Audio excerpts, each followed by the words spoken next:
Hello guys, ito nga pala ang lupain ng aming mga magulang guys, no? At umuwi nga pala ang aking kapatid doon. Itong video na ito guys ay ipinadala lang ng aking kapatid sa akin para may post.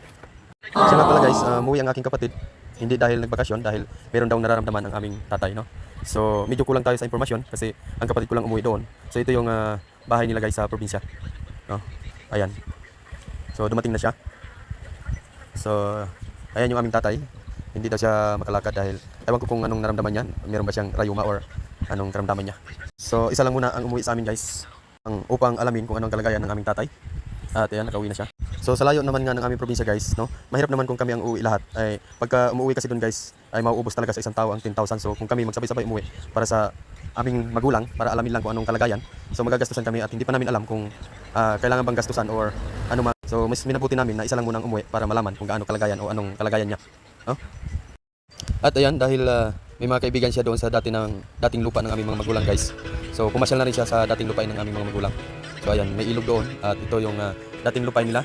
Ayan, nabinta na kasi ito guys, no? Mga 7.5 hectares ito. Pero nabinta na nila, so kaya ganito na itsura guys, medyo damuhan na siya, no? Pero dati nung hindi pa nila ito nabinta, mga tanim nila ito dito, mga gulayan, no? So medyo bundok-bundok ito guys at medyo mabato din konti. Pero nasa ibabaw lang naman ang bato, no? Wala naman siyang bato sa ilalim. So maganda pa rin sa taniman. At maganda rin naman sa mga tanim yung may mga bato-bato pa, no? Lalo na sa mga gulayan. Kasi ang gusto ng mga gulayan ay medyo malamig. Pagka lupa kasi guys, maraming bato, malamig ang lupa, no? Hindi siya masyadong nalalantad sa init. So sayang nga lang at nang bininta nila guys, no? At itong lupa na ito guys, may nasasakop din ito na pasyalan, no? Isa siyang poles, no? So hindi nga lang pinuntahan ng aking kapatid guys para naipakita sana natin. Okay, no? So siya naman ang kumuha nito kaya medyo hindi kumpleto yung lugar na ito, no? So meron dito pasyalan tulad yan na sinabi ko kanina, yung poles guys.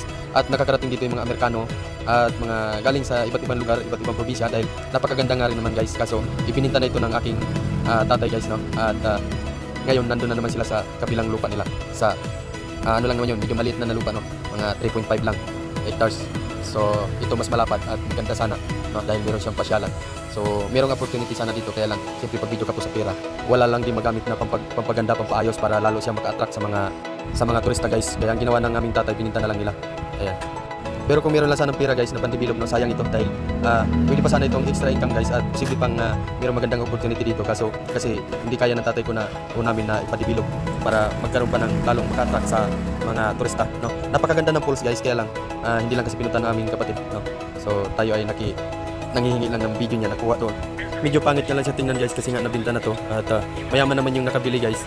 So medyo pinabayaan niya muna, siguro wala pa siyang panahon na para linisin or ipa-develop itong lugar na ito. Pero ang alam ko, binili nila ito guys sa amin para i-develop, no, gawing turista. So hindi natin alam kung kailan nila i-develop to. So kung sakali mo ma-develop to guys, makikita nyo rin kung gaano kaganda yung falls. Kasi pagka ako na makauwi doon guys, bibidyohin ko at para makita ninyo guys, ay pakita ko sa inyo itong pinagmamalaki namin na dating lupa namin, no? Pero ngayon na hindi na. Ayan, so nakita niyo naman siguro yung style ng lugar guys. Siguro may imagine niyo naman siguro kung gaano siya kaganda, no, kapag ma-develop na para magiging at ayan, pumunta din isa pa namin kapatid guys na nasa isla, no? So ang kanyang binidyo ay karagatan lang na papunta doon sa kanila. Bumibiyay siya sa dagat, ayan binibidyo niya. Medyo hindi sakto yung mga impormasyon guys sa ating video, no, kasi siya lang naman nag-video yan, no? Iba talaga pag tayo nag-video sarili natin video dahil may pakita natin kung ano maganda sa isang lugar. Alright? So maraming salamat sa inyong panonood. So hanggang dito lang yung video guys. Bye-bye, sana na-enjoy kayo sa panonood.